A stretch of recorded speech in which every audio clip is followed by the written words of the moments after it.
Why am I losing my transactions here? My transitions. What's up, everybody? Welcome in to the South Park Phone Destroyer weekly update. I appreciate you guys being here. This is for week 22. Well, meaning last week was week 22. And week 22 marks 6 weeks in a row that free-to-play has beaten Illuminati. So eventually I'm going to have to get rid of the sound of that. I could probably still do the keyboard cat, but anyway, welcome in, Jerome. We're going to get into it. We're going to do a quick update. It's not going to be too impactful as far as the deck choices go because it's so late into Tuesday already. And there's not really anything to talk about as far as the dev update goes because that came out last week. The only thing to really note is that there's a new card coming out. Cyborg Tower, I believe is what it's called. It's the tower card for sci-fi. Seems like everybody's gonna get one, so most likely Mystic is gonna come next with a heal tower of some sort probably. And I guess Superheroes still needs a tower then, because we have the Arrow Tower for Adventure. I guess maybe a neutral tower, maybe not a neutral. That Papa John's commercial made me. What's up, buddy? Welcome in. I gotta remember to run ads in this first 7 minutes so that I get rid of pre-roll ads. I always forget to do that. But we're gonna get started here.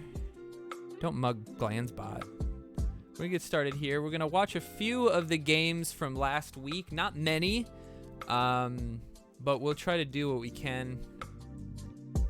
Actually, hold on. Let me change one thing here.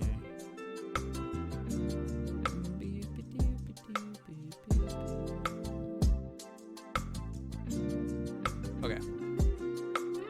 So we have the first game. We have Flustered Cuck on Black Lotus versus Ha Ha Ha Ha Ha Ha from Nambla. Well, let's watch this draw play out, shall we?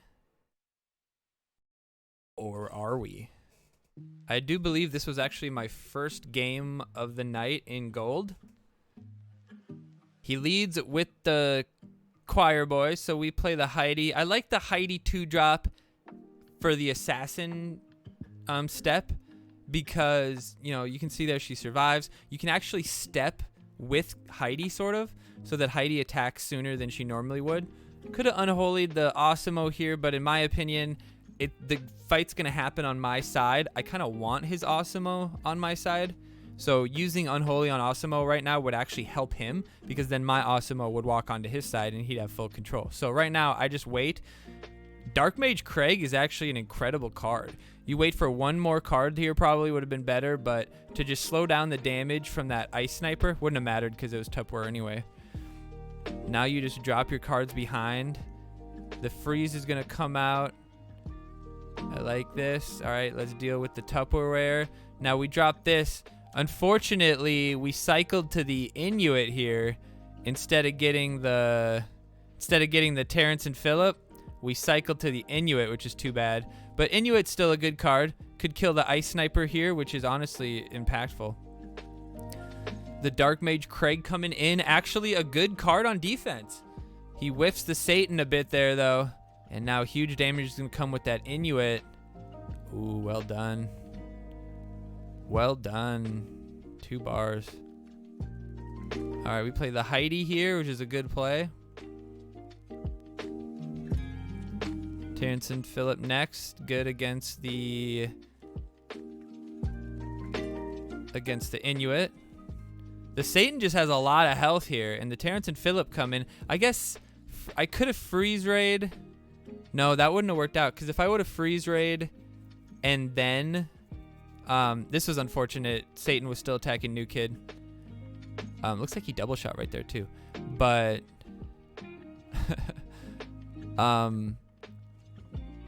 if I would have freeze raid there, if he wouldn't have removed my Ice Sniper, I could have freeze raid and probably protected with Ice Sniper's freeze as well. But since he removed the Ice Sniper, that would have been a waste of 3 energy for me, and I wouldn't have really had a lot of energy to come around on this.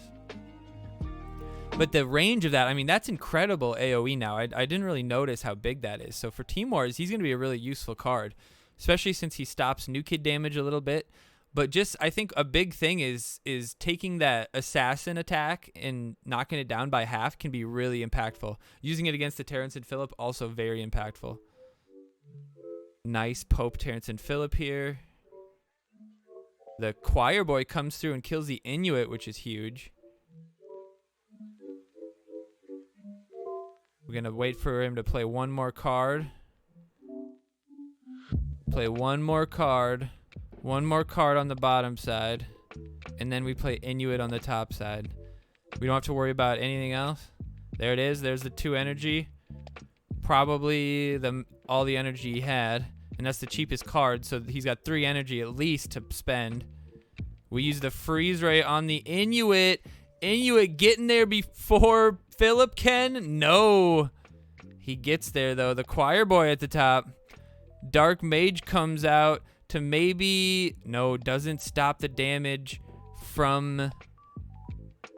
Doesn't stop the damage from the new kid. Looks like we have Inuit coming here. The freeze, pretty good play here. Exactly what I did against him. But we're already cycled back to the Inuit. He's down energy here.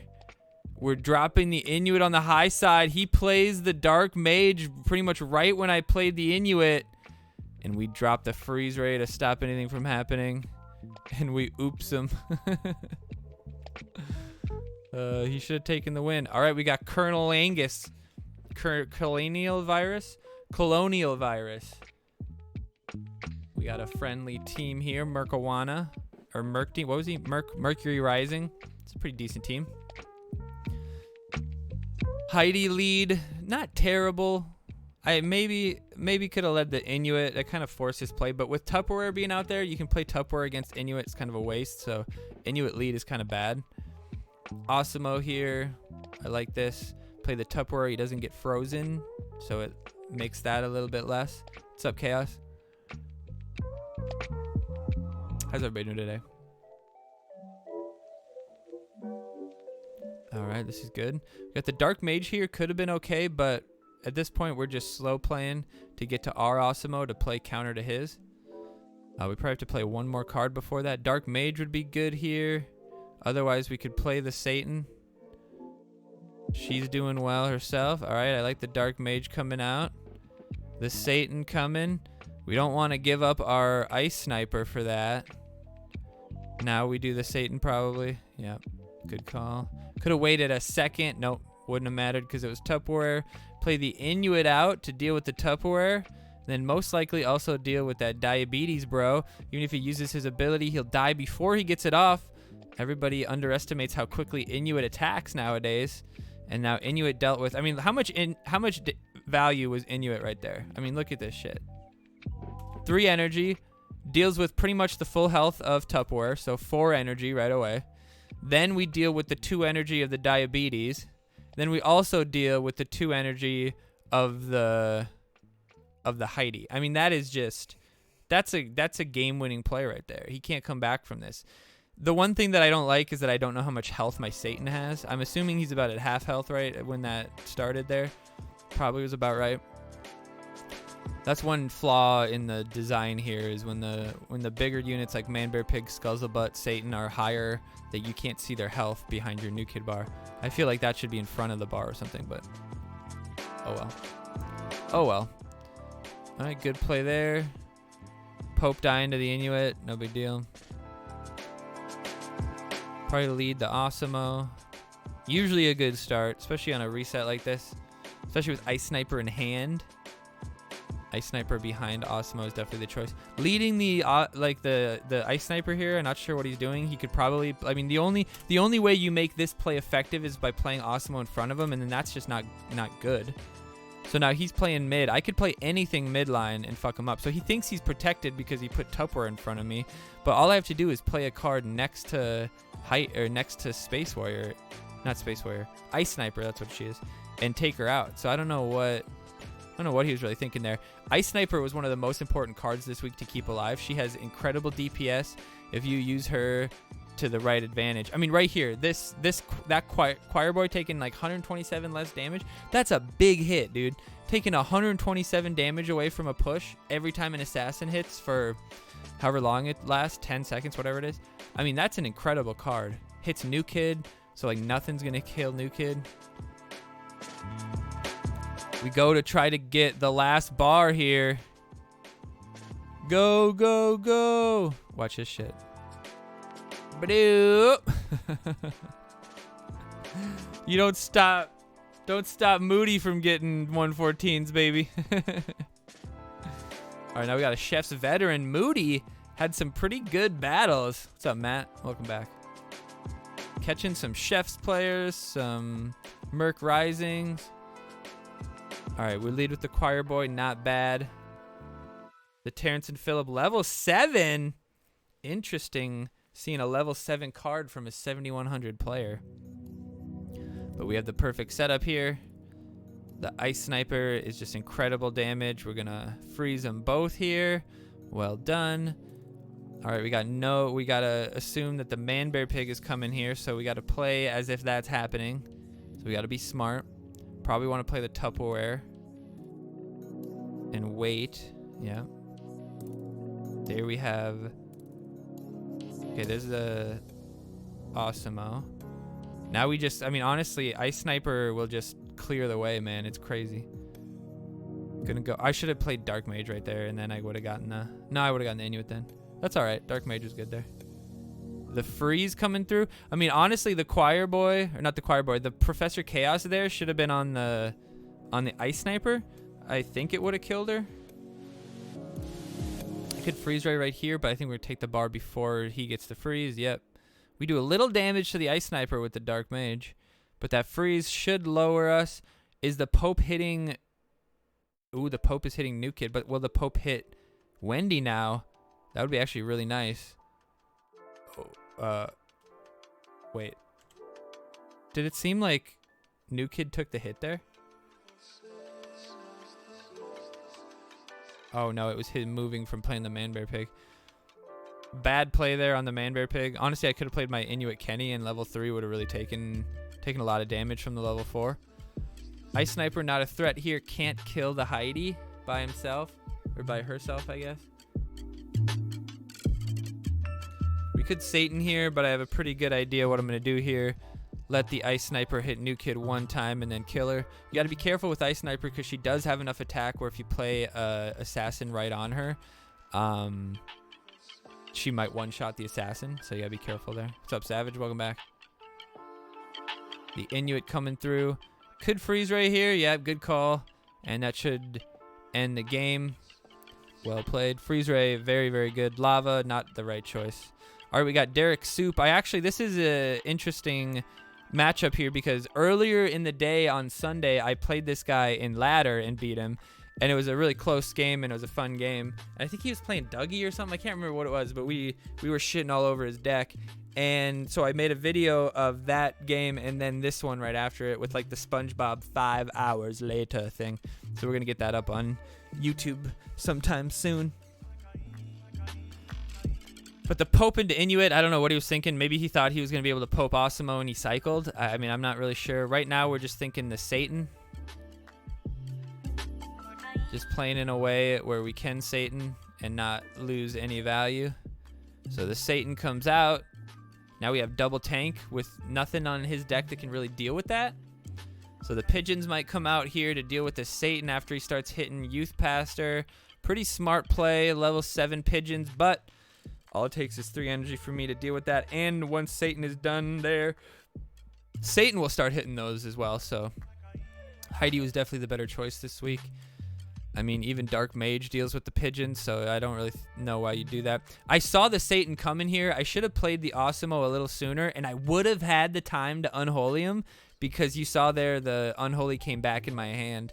So that would have been a pretty nice play, but no real reason to worry here. You can see just the damage goes down so much, and Osimo is able to survive for so much longer because of that Dark Mage Craig play. And now the lava comes out and actually stops the Inuit from just straight up killing the Chaos, which is actually pretty good, but the lava does not stop us from taking this bar because Heidi level 7 is just too good.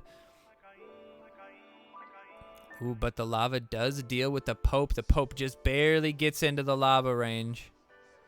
And it does deal with them, protect them from the second bar. That's what lava's for, man. Lava's good for not losing 3 bars, but still losing. Osimo versus Tupperware. I win this fight because he can't freeze me. Sniper behind Tupperware probably wins DPS as well. And then when Tupperware is down, then we have Terrence and Phillip to put. I guess now we could put Osimo out whenever. If I would have been quick there, it probably actually would have been a good play in this moment because I have a bar up to just unholy the Osimo real quick. But at the same time, you know, he's going to go full aggro here in the last 30 seconds. So you kind of want that energy. You know, Osimo is not really hurting me back there, especially when he's getting blasted by Ice Sniper. So the Inuit comes out. I was hoping he would kill the Pope, but actually better he kills the Ice Sniper because I do think the Ice Sniper is a bigger threat. We could play the Pope here. I'm pretty sure we'd cycle. No, we wouldn't have cycled. I thought we were going to cycle the Terrence and Phillip, but Terrence and Phillip are still... Wait, was that his Terrence and Phillip? No, that's my... How did I cycle the Terrence and... How do I have Terrence and Phillip in my hand when Phillip is still out there? If one of those guys dies...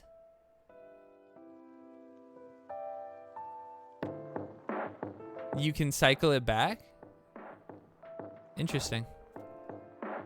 So that really shuts down those pigeons, huh? Look at Choir Boy able to go through the pigeons. Dark Mage, man. Surprisingly good. And then you see the Tupperware clean up the Inuit here. We're not able to get that final hit, though.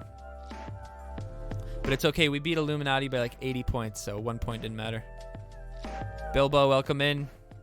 Game 3 tomorrow. It's going to be interesting. What I saw last game, I don't know if the Celtics got a chance, man. All right, Calamity Heidi lead again, a good lead. Osimo, it's just kind of a rule of Team War's thumb. If they play the tank and you have an assassin, play the assassin the opposite side where they played the tank. You'll see I play Choir Boy on the top side here. This kind of, I mean, he played the Ice Sniper, which is good for him. It defends, but in reality, that's a terrible play for him because now his Ice Sniper is going to be in front of his Osimo when all is said and done here. So they're going to kill my Heidi, but Ice Sniper is going to get far ahead of the Osimo. But I go ahead and play the Satan because Tupperware doesn't get hit by it. And now, this was a mistake here on my part. I should have played Ice Sniper on the bottom side to start hitting Osimo, and then Tupperware would have dealt with it. But this is going to work just as well. So just like the last time, we're going to play the Inuit out to deal with the diabetes and then also deal with the Choir Boy real quick. Except the game glitched. And instead of killing diabetes, or instead of killing Labard or Choir Boy, nobody died.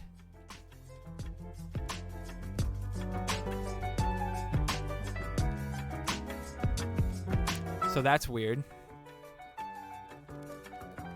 And then this Choir Boy starts hitting my new kid before he's anywhere fucking near my new kid.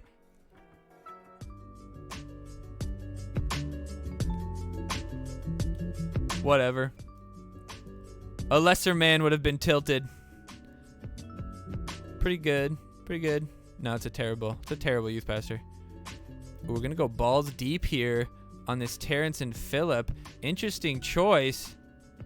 Interesting choice. You see how much value they get. We hit New Kid a couple times. Do we take out the Ice Sniper? No, we don't. That's unfortunate. But we do get the Pope on the Osimo. Incredible value there. That is game-changing. Now, even though we do have the Ice Sniper blasting away, we take care of him. Our tank is gone, but we have the cheap fighters to supplement our deck. The Heidi, surprisingly good unit. We know that the Pope's going to die to our Pope. We drop the Inuit so that we can take him out. The Heidi survives. Very important to just have units survive with a little bit of health in Team Wars because New Kid just cannot deal with them. So that one hit from the Heidi, make it 2? No, it wasn't 2. But we got to play the Tupperware high side so that New Kid doesn't actually take the Inuit hit. Protect that bar. Well played there. That's just superior deck building. The Ice Sniper coming through, not dying to the bar. Beautiful, beautiful play here. The Dark Mage actually would have been a decent play. Oh, I like that. The Tupperware getting 2 hits on New Kid. If he plays a card, it will. Yes, he gets it out. That's what I was saying. That little bit of health is sneaky. It's sneaky. All right, we put the Terrence and Phillip on the top side. He tried to get the Ice Sniper mid to hit the New Kid immediately. He plays the Unholy, puts up the red flag, white flag, brown pants. Taking him down. All right, now we got fucking Turbo Scoot. Or whatever his name is. Turbo Osco. Okay, his name's Turbo Osco. Leading with the Choir Boy mid. Make him make a decision. I like it. Terrence and Phillip, not terrible, but definitely that's better to play against my tank on his side because they can do a lot of damage.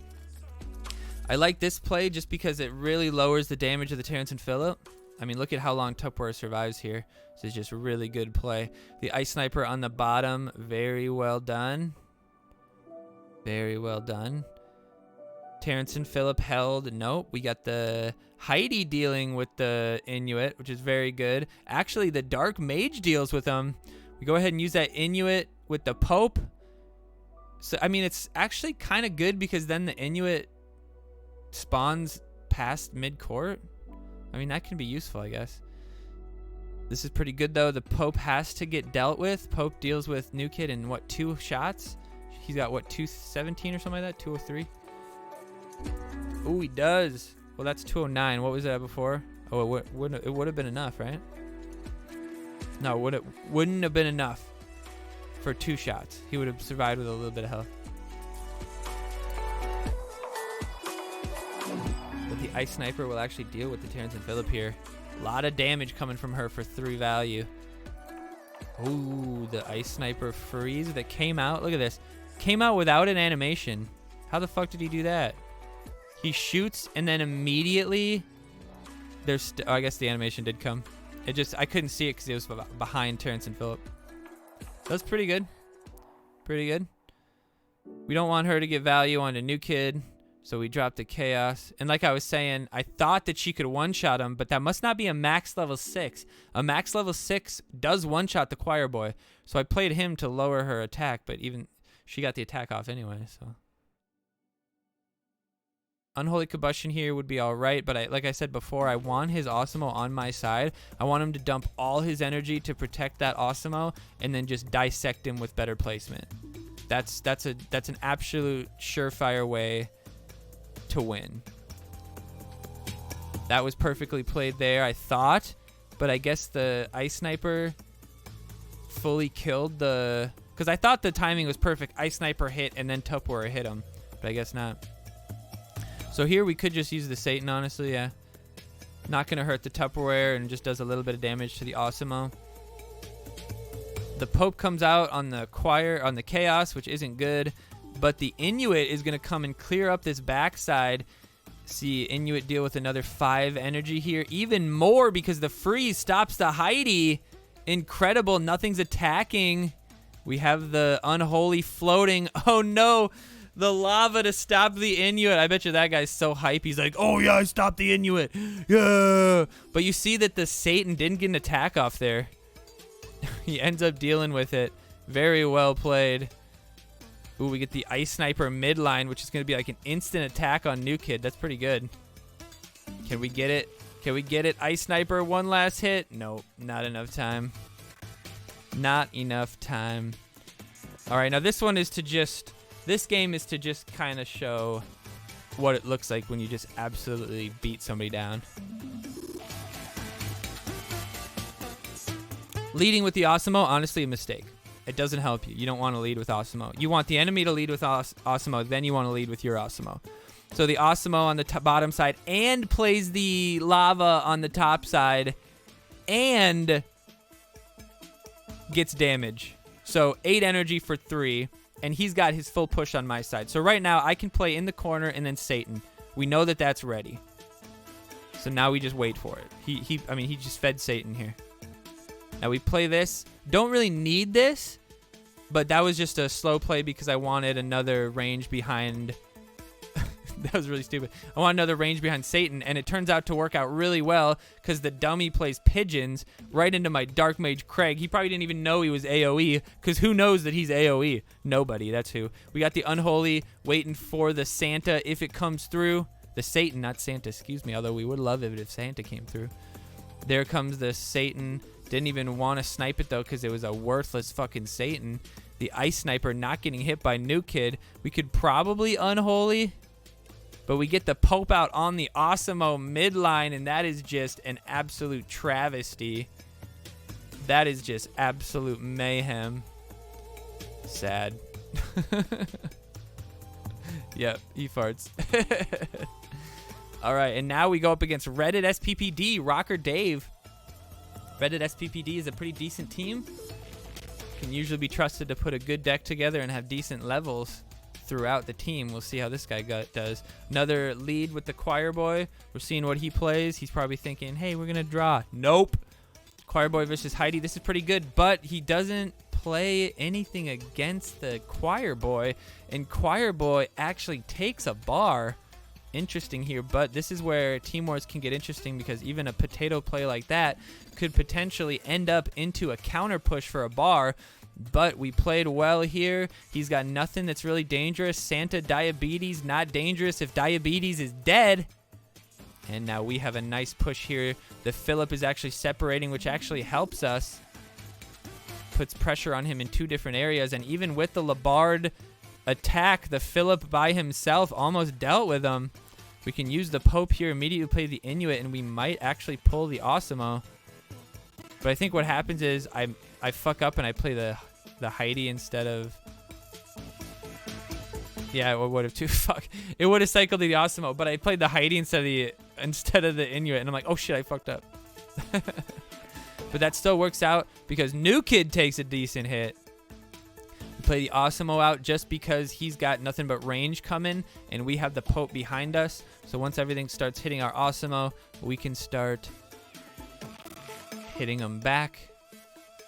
And like I was saying, it's a benefit to have the cards on our side because we have full control over who attacks what. The Osimo is actually going to deal with the Ice Sniper here because of that slow. No, he doesn't, but the Pope's going to deal with it real quick. Terrence and Philip are going to get dealt with quite a bit. We could freeze here if it's the right play.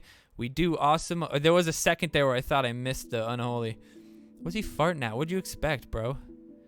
What did you fucking expect? Now we just see my Pope is going to beat his Pope, so we play the Choir Boy on the bottom. Oh, geez, I think I just double shot there. Look at my Pope murder his Pope. I don't think I double shot. I just fucking murked him. That must be max 5 Pope versus base 5 Pope or something. Like, that was crazy how much more damage I did. Solo fours. Pope is still blasting away. I could have frozen raid there. We got to get that last 14 damage. All we got to do is cycle back to Unholy. So we just got to play our cheap cards, play the Heidi, play the Ice Sniper, and we will get back to Unholy. There it is. There it is.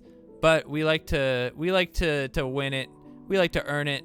So is our Tupperware going to win it either way? Yes, he is. That guy, 2 times that guy defended with Youth Pastor behind his... All right, now we're going to see a crazy play. I also went lossless on free-to-play on all my accounts, really. Except for this one. We're going to count this one as a loss, boys. And I'll explain to you why. First off, decent play. Could have played the Man Bear Pig a little higher. This was a mistake on my part. I should have just played the Inuit between Man Bear Pig. But I didn't. Was the Labard in the last game just really low level? Because Labard didn't kill Inuit straight up last time.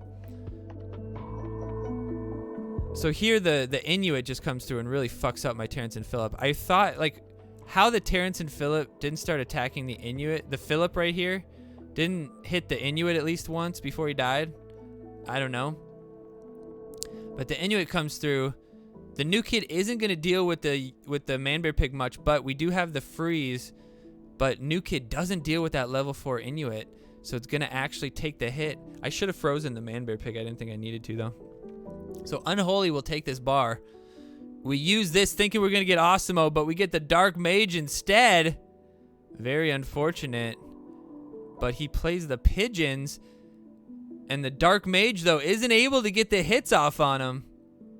So we're in trouble here. The Pigeons might come through. We're going to have to Satan it. Now, I'm trying to figure out what happened here. And the only thing I can think is that he unholied me? Or froze me?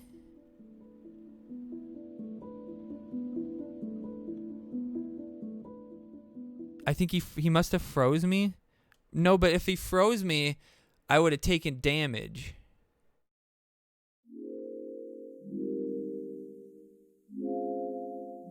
Let's go back. So the ability goes off, but you see how they move right away? It almost looks like I got unholied, but there's no unholy animation. He doesn't raise his hand. New Kid doesn't raise his hand. Nothing happens, but they don't die. But Satan isn't taking damage either. So we play the choir boy with a hunch, and it looks like Hacker Glanz. Hacker Glanz pulls it off again, forces the disconnect. We got lucky. This would have been a loss. I don't think I could have come back.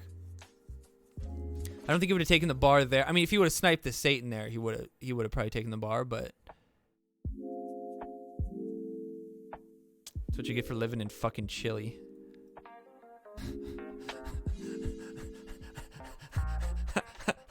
Whoops. Whoops. Whoops. So yeah, free to play. If only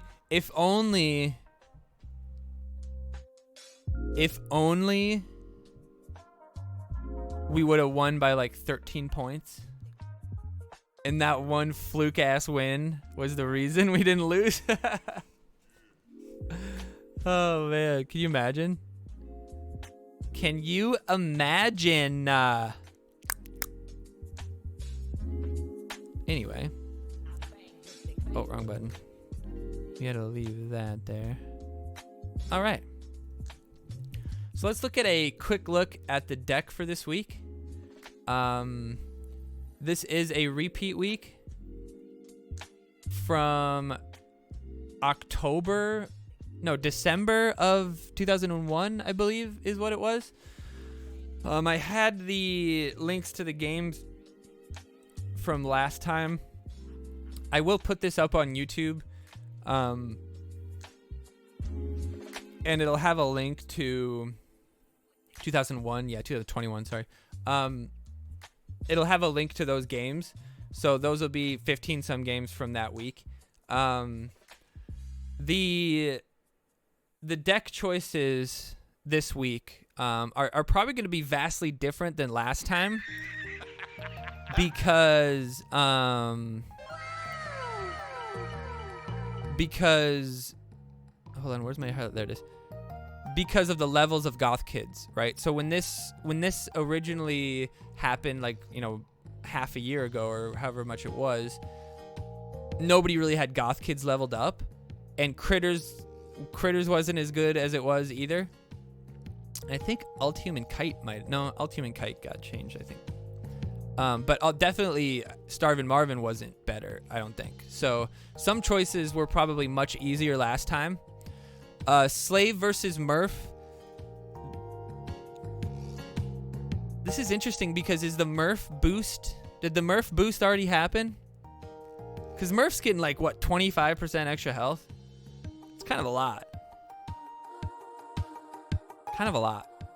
But I would say, I think Slave is a good choice here because Slave is a pretty decent counter to, you know, like Manbear Pig, a decent counter to the Goths, because unless they get a Furkle boost, unless they get a Furkle boost, they're not going to break the slave heal unless they get lucky and like all hit at once. What's up, Blackstar? So I like the slave, but I mean, new Murph might be really good, so it might be interesting if some people picked Murph has 3,000 health. That pretty much is the same as, puts him in line with Future Randy and SWow. So that's pretty damn good. For 5 cost, and he can get to New Kid. I mean, that's a bar. If you get him to New Kid, that's a fucking bar, man. 3,000 health. I guess you could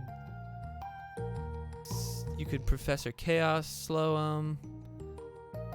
You could put Friar out there. Friar heal probably counters Murph. But Stand the Great is just too good of a card, too important. Stand the Great is one of the few cards that can help you deal with a good Goth push. So honestly, I think Slave's still the right choice, but I could see Murph being good.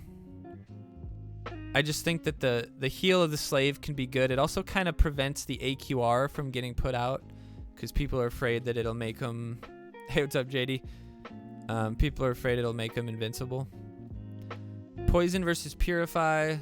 I mean, you got to go Purify just for the AQR potential, or also, you could Purify the attack boost of a critters, but typically it's the health that really makes it trouble. So I don't know if I'd really want to do that, but I think the Purify has more uses than the Poison this week. The Poison just doesn't kill anybody.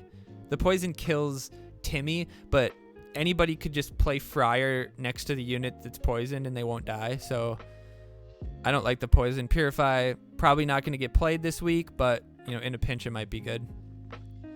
Chaos versus Hermes. You usually go with Chaos in this situation, unless there's double butters possibly, but the Chaos stun can just be really impactful. It's one of the few things that could potentially deal with help deal with the critter who gets stacked, be able to stun him and do some damage. Incan versus Satan.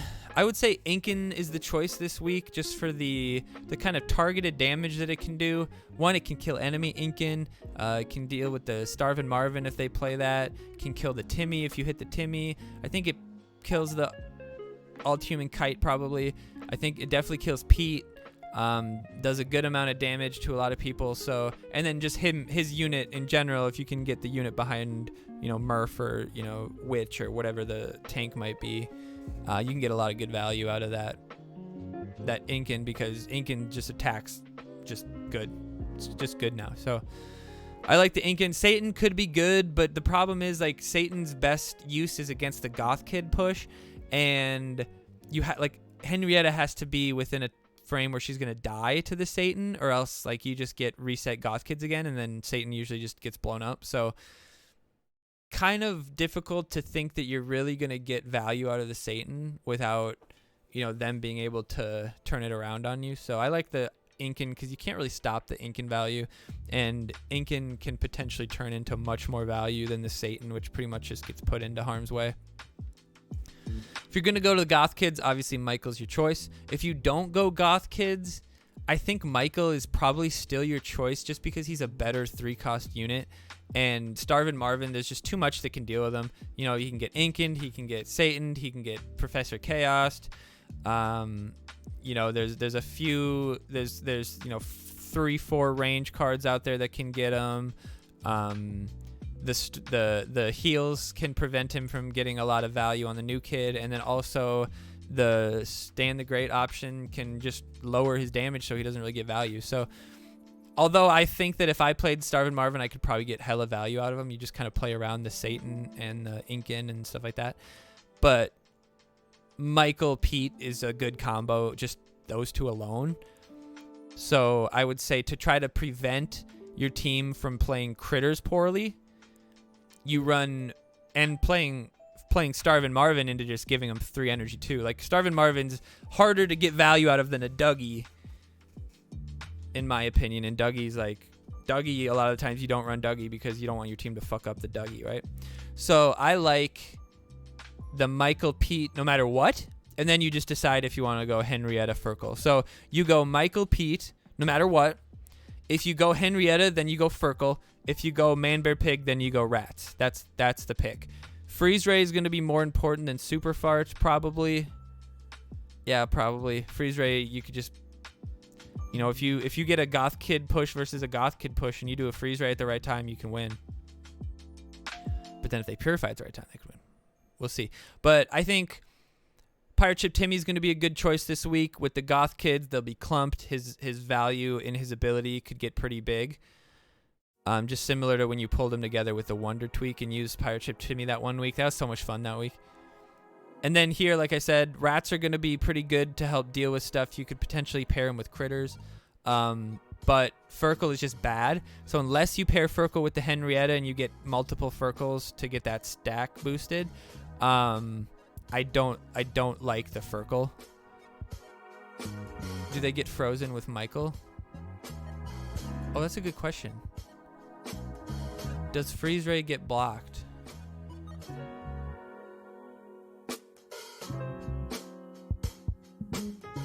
I don't know. I've never tried. I think it says specifically harmful spells. Is that harmful? Can I purify? I can purify a Goth Kid. I can purify Goth Kids. You should be able to power bind them. Power bind should like stop all card text. Power bind should be like a silence. It just removes all card text. So your unit is just a unit. So you power bind Henrietta and then she's worthless. But then you can purify it, right? I don't know. Yeah, we'd have to check that. I don't know if you can freeze Goth Kids. I mean, you could just wait till Michael dies and then freeze him, I guess.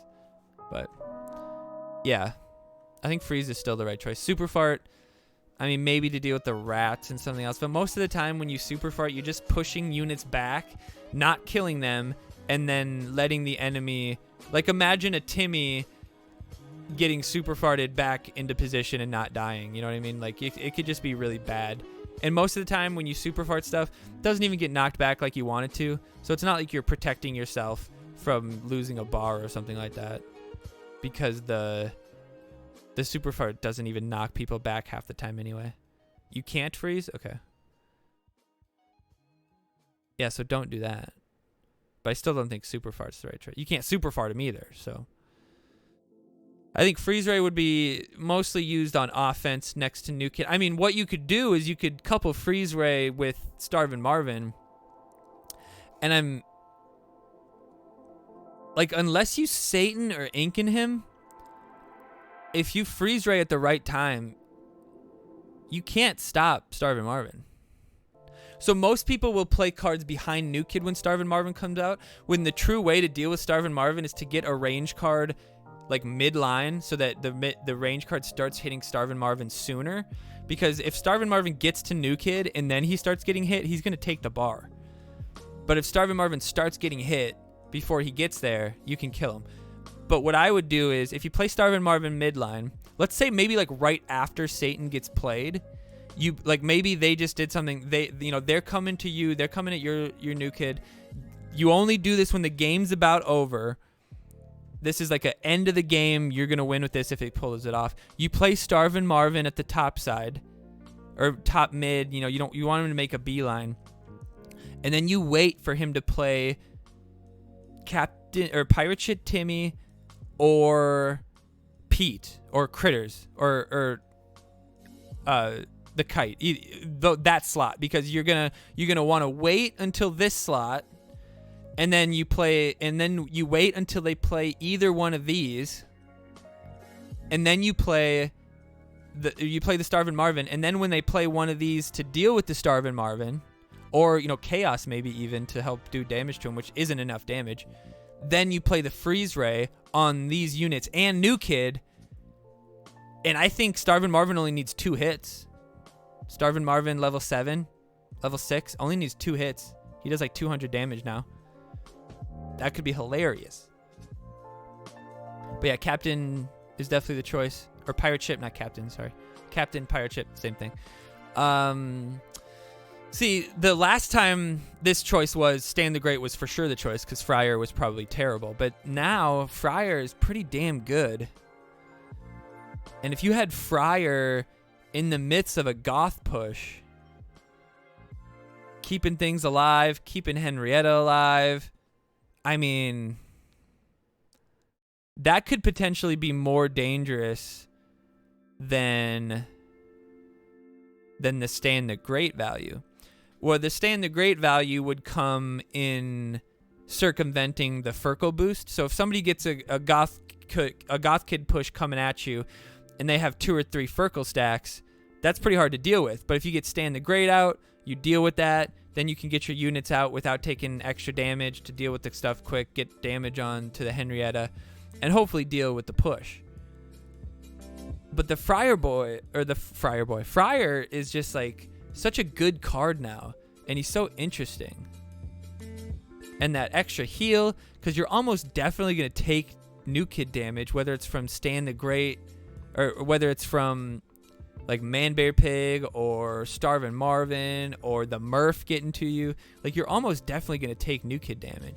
So that extra heal from the Friar, which is a lot of heal, if you put him behind new kid, it'll pretty much go full health by the time he gets past him. At least at level 14. I mean, I like that. I like the Friar, but I think you're right, Caleb.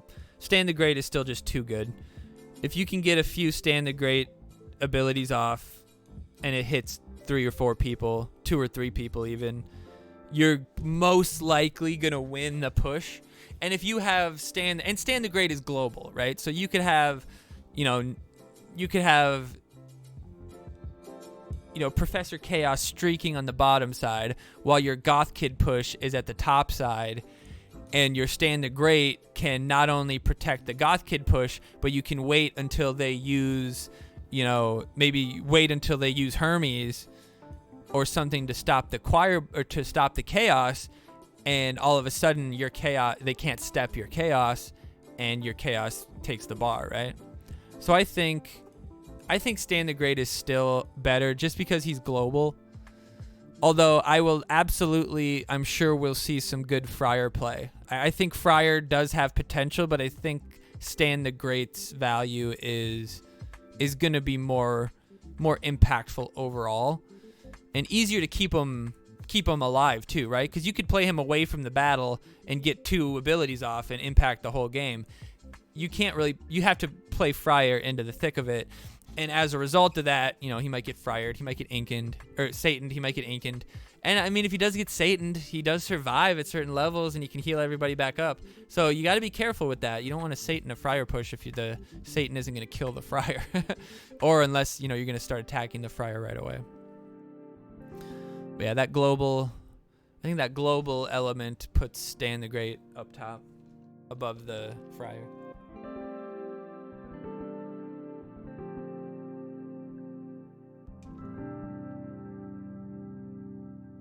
All right.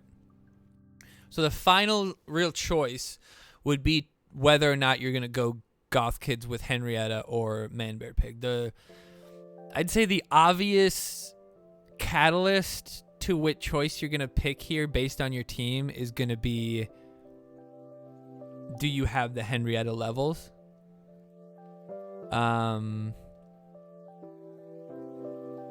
If you have the Henrietta levels, then it's probably the right choice to go Goth Kids. But if you don't, I think then the right choice would be Pete, Michael, Man-Bear Pig, Furkle. Or Rat, sorry, not Furkle. I'm kind of torn, and one of the reasons why I think I would maybe prefer the Man-Bear Pig combo is because the deck is expensive. Like, there's no 2 cost units you can use. All the fighters, with the exception of Stand the Great, are more than 3 cost. So your every other card except for that slot is more than 3 cost. So you don't have any 3-cost fighters. You don't have any 2-cost fighters. You all your other fighters, Witch is 4, AQR 5, Slave 5, Murph 5. It might be hard to cycle through. If Henrietta is your last card, it might be hard to cycle through and get value from the Goth Kids. Now, I will say, the rest of the deck is a winnable deck. You could win with Stan the Great supporting Slave and, maybe a Witch push. Oh, I don't think we went over Witch and AQR. I think Witch is the choice just because you can purify the AQR too easily, and there's not really a lot of AQR targets. Although you can technically AQR Goth push, and then it'll kill the Henrietta eventually.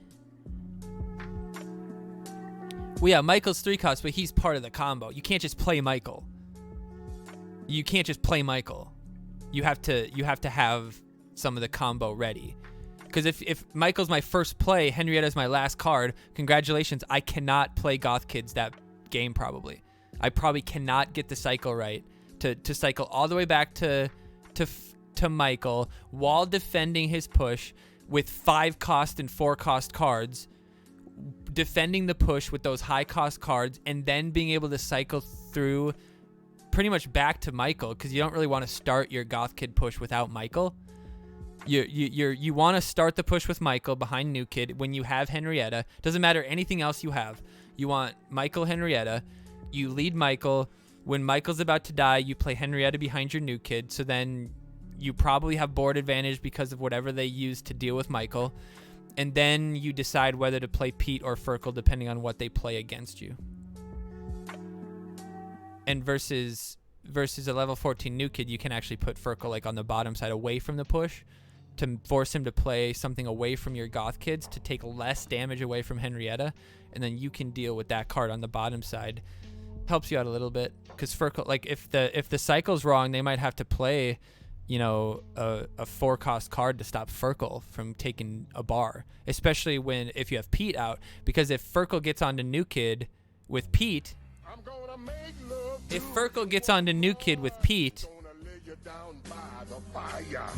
he doesn't die. Every time he hits, he's full health again. Brizzy Brett, what's up, buddy? Thanks for the raid. Appreciate you. Yo, you got to get a transparency on that. Let's go, buddy. Throw it into GIMP and take that shit out. Appreciate you. Ligature Marks, welcome back. Brizzy Brett, welcome in. We're actually almost done with the update. We're just talking about Goth Kids. But, I mean, if you do get to the Goth Kids and cycle them right, hard to deal with. Man Bear Pig doesn't really deal with them. Man Bear Pig kind of gets eaten up by the Goth Kids. Mostly because of the Pete. The Pete will just tear him apart. Plus, you'll have Stan the Great protecting your Goth Kids. So if they do put high attack cards out, you can use the Stan the Great. Like if they put rats out or something, just Stan the Great, boom, instantly no value. And if Pete is out and he attacks New Kid, the Zap can't kill Furkle. Exactly.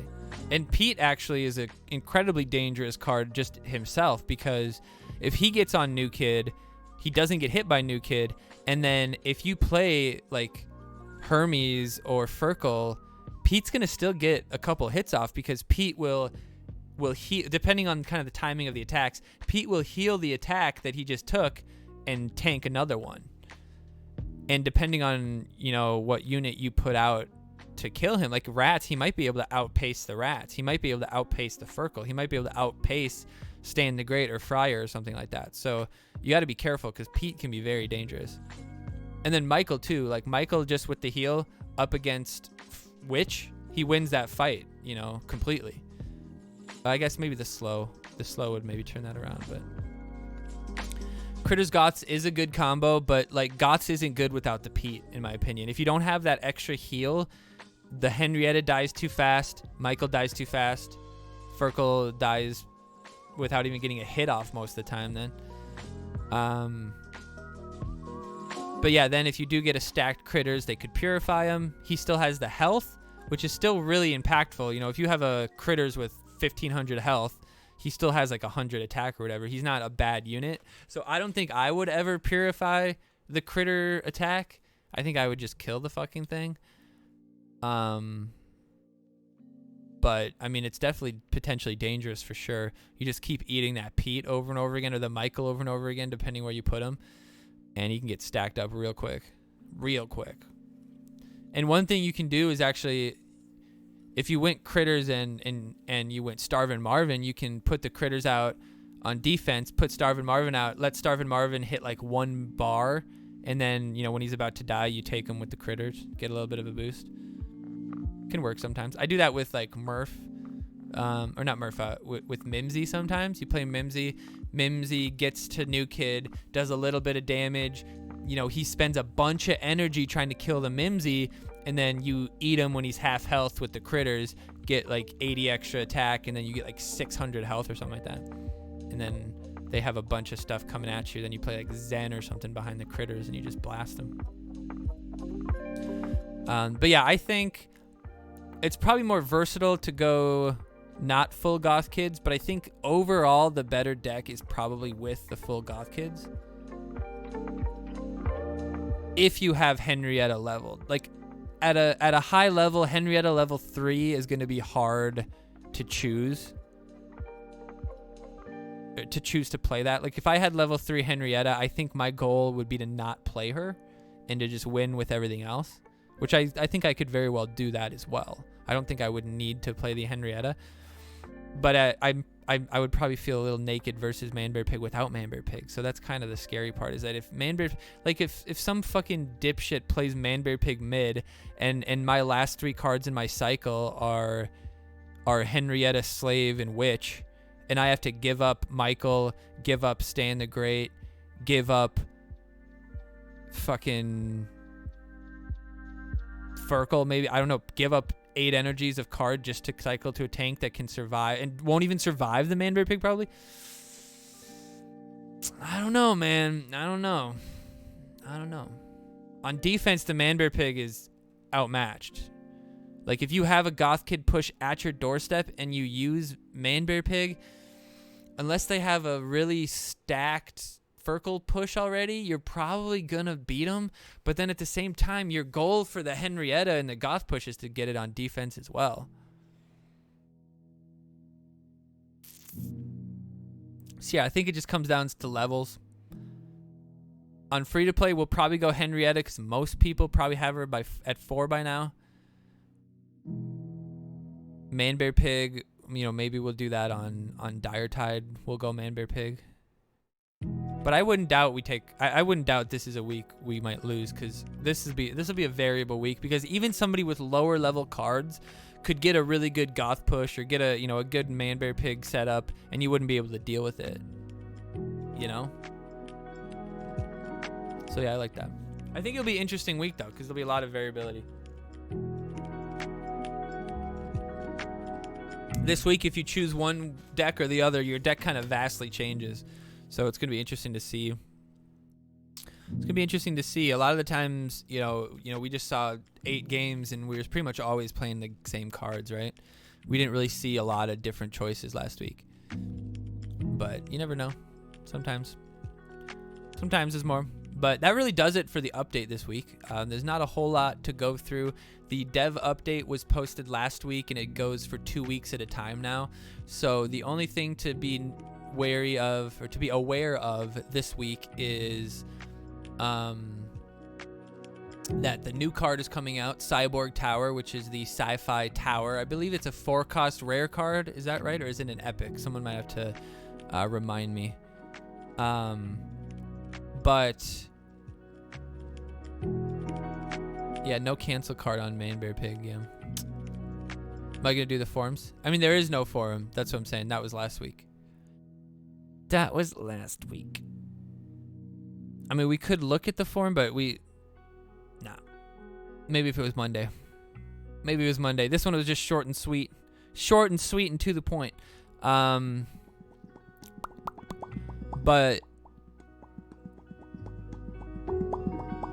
rare. Yeah, okay, it's rare. So it'll be interesting. They're supposed to have an announcement tomorrow. Ooh, what are they doing? Announcement of what? But yeah, so with the card, with the new card, you're actually gonna have a chance to play it. You're gonna have a chance to play it on Wednesday. Ow, hit my toe. You're gonna have a chance to play it on Wednesday. It'll be automatically a part of your challenge mode deck. The way the card works is that it has a charge ability. You use the charge ability and it'll get increased attack speed. So basically you use the charge, right before something gets into attack range, and then you just blast it. Oh my God, who the hell cares? Probably everybody cares about the new card. And so I would say obviously you want to try to pair that against a good tank. Blast the tank away. Pair it with something like Gunslinger or Ninju, or something where it can get a boost. I would say Gunslinger in challenge mode is probably the better choice. Pair it with something like that where you can have just like this incredible amount of damage, and then see what happens. Because I think maybe the that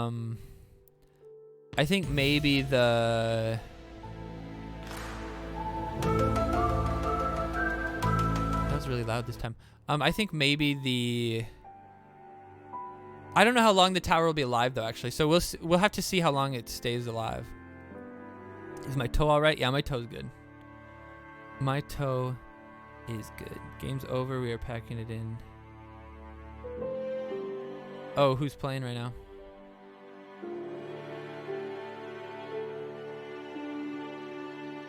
My toe's good.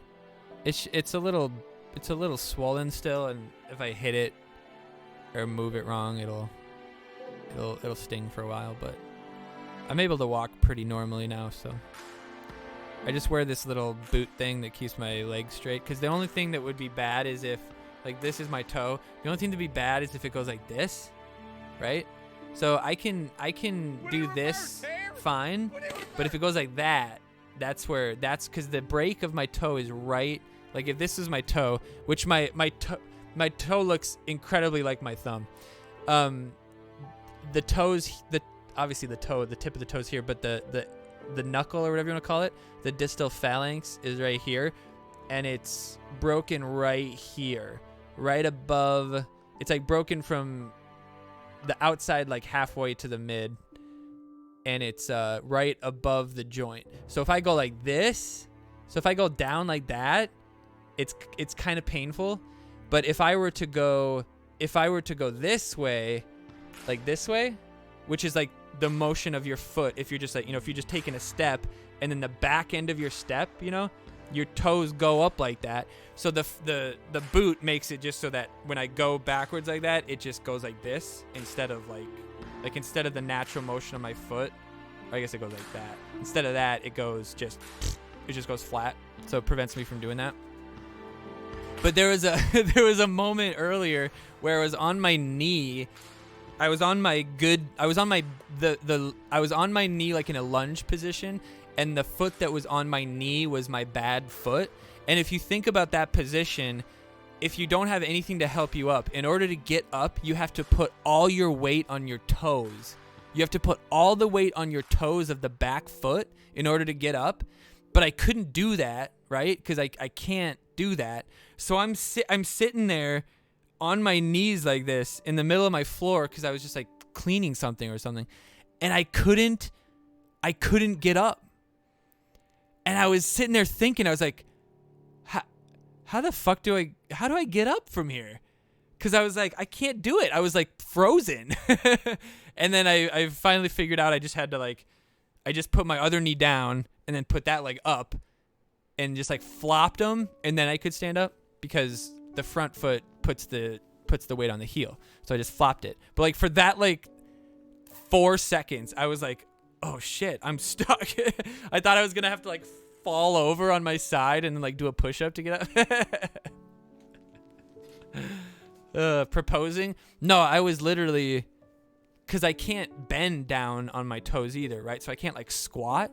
So the only way I can get down to the ground is a lunge, to just take a step forward and drop to my knee. And I literally have to drop on my knee because I can't do an actual lunge down. I have to just drop to my knee real quick. But it'll be okay in like 2-3 days. I should go full turtle. Just cut off my toe completely. That's what I told the doc when he was like, it's broken. Well, I was in the fucking waiting room, or I was in the room, whatever, and they took the x-ray, and I was in the room, and I was sitting there messing with my phone. I get an email, and it's like the my chart thing, whatever, and it tells me the results of the x-ray, and I'm sitting there reading it, and it's like, median break of the distal phalanx above the whatever. And I'm like, oh, no way. I was like, no fucking way I broke my toe. And so I was just sitting there like, oh, no way. And the doctor comes in. He's like, did they tell you already? And I was like, yeah, I got the email. I was like, I fucking broke it. But it is what it is. It's my first broken bone, I think.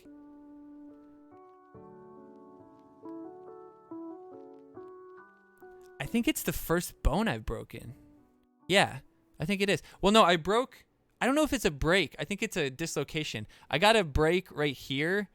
I got in a fight as a kid. I don't know if you can still see the bump. Hold on. Can you see the bump? Yeah, you can kind of see it. Like this one just goes flat there. And this one has a bump. Like right there. See that bump? I broke my, or you can see it more if it's up like this, right? That bump right there. I broke this part of my hand, but it's called a boxer break, and I don't think it's actually a break of the bone. I think it's a dislocation of the joint into the phalanges, whatever they are. Anyway, that was a long time ago. That was a long, long time ago. Glenn's got beat up. No, I mean, I broke my hand. Who do you think won that fight?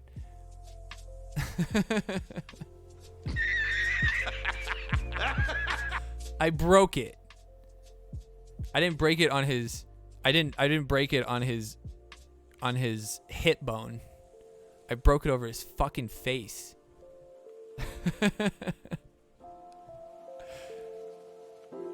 But yeah, it was funny.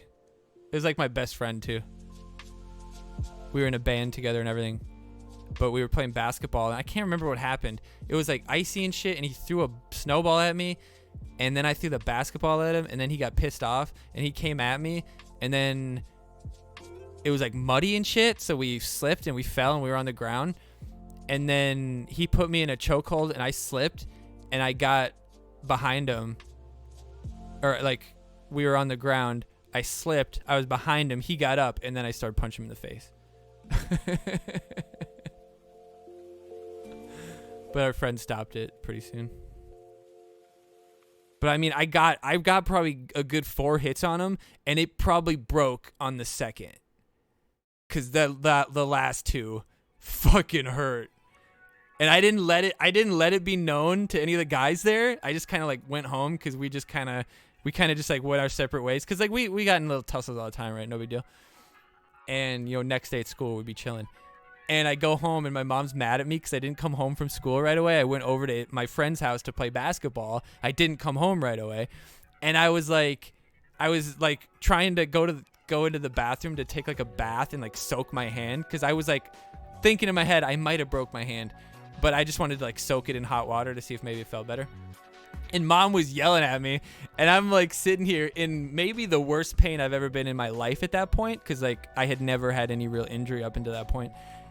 And I was sitting there, I was just like, Mom, I fucking broke my hand. Would you shut up? And she's like, what? And she's like, I broke it. I don't know. Leave me alone. And she's like, she turned into like baby mode, and she's like, oh, because I'm the youngest son, right? She's like, oh my God, what happened? And I was like, Got in a fight, Mom. And I probably spun some yarn about what happened to make sure that she didn't know that I got in a fight with my best friend, because if she knew that I got in a fight with my best friend, she'd stop letting me hang out with him. She'd be like, no, you don't get to hang out with him. You're just going to get in a fight. And I'm like, Mom, of course I get in a fight with him. I always fucking win. You want me to hang out with somebody who's going to beat me up? Come on.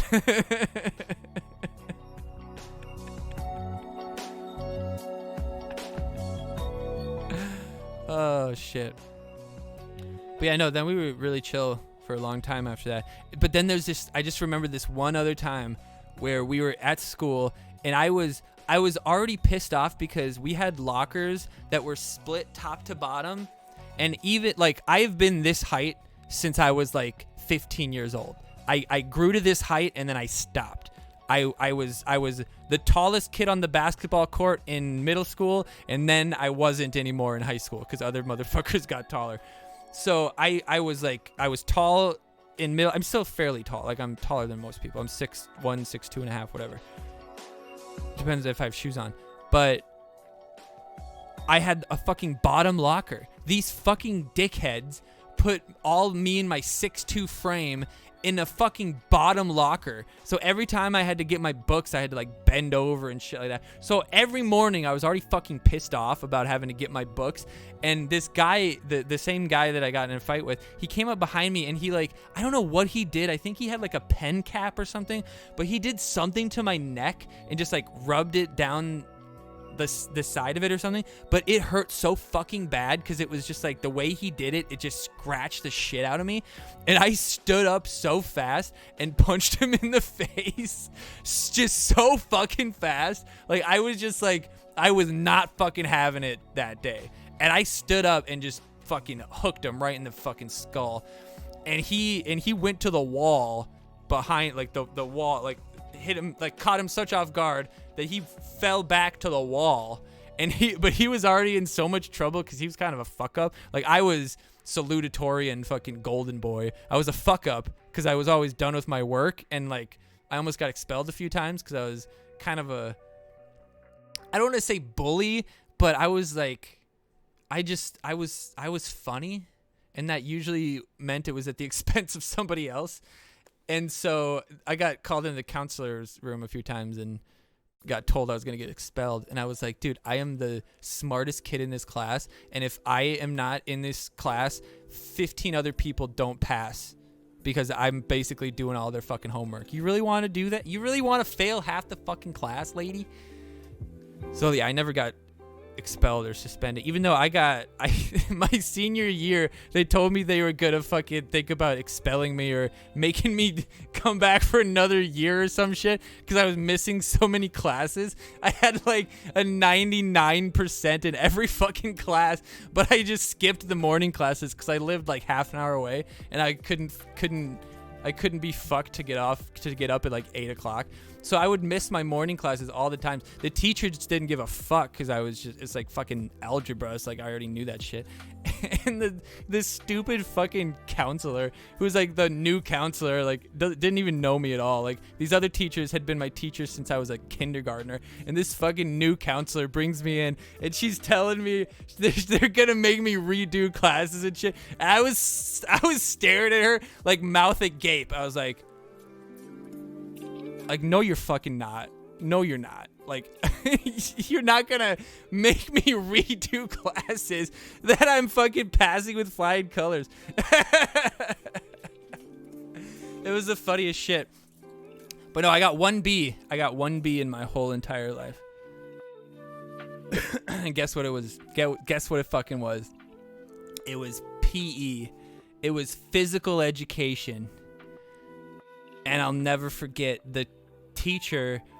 God damn it, this still pisses me off to this day. Because this is the only reason I wasn't valedictorian. We would have been like tied valedictorian.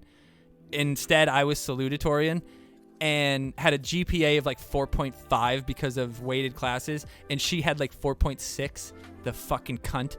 And all because of my 1B, my freshman year. And it was because the whole class was just 10 points every week. You got 10 points every week. 10 points for participation. And that fucking dickhead gave me 8 points every fucking week. Every goddamn week. He gave me 8 points for participation. Even though I was running laps around his kids in track. Because you want to know what it was? He was the track coach and the football coach. And all I did was play basketball. And I would have been damn good at track. And I would have been pretty decent at football. Because I played peewee football. I was a pretty good tight end. But my knees were having problems. And I didn't want to blow my knees out playing football when I really loved playing basketball. So, and I wasn't going to... I was at the mentality at that age that I wasn't gonna run around a fucking track because some old guy told me to. So I worked out on my own on the off season and, you know, did my own thing. And that teacher hated me because I didn't play football and track. He hated me. He also hated me because I would coast through his classes and not pay any fucking attention. He also hated me for that. But 8 out of 10 points every fucking day. Every day. We're lifting weights. How do you I can't fuck that up. I can't lift weights 80%. What are you fucking talking about? I'm doing my max reps. How do I get an 80%? That still pisses me off to this day. And I fucking went to the superintendent and I was like, what am I supposed to do? What am I supposed to do? Like, I don't really care about grades or anything like that, but one day this is going to matter. And I can't do anything. And he's just like, well, he was a fucking dick too. God damn it. He's probably banging the girl that beat you. Strangely enough, it was his daughter, so I hope not.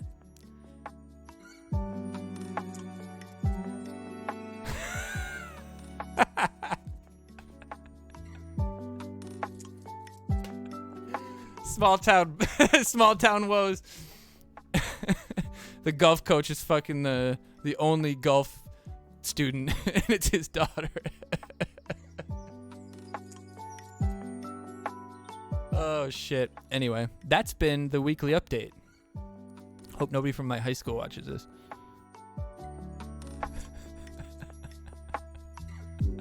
All right, we're peacing out.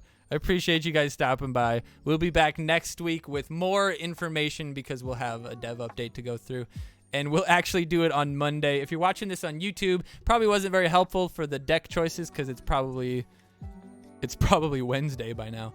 But appreciate you guys. We're going to keep streaming South Park, but we're just going to stop the update. We're going to stream South Park for, what time is it? For a couple more hours. And so don't go anywhere. But if you're on YouTube, appreciate you. Like, comment, share, subscribe, all that good shit. And we'll see you on the next one. Bye-bye.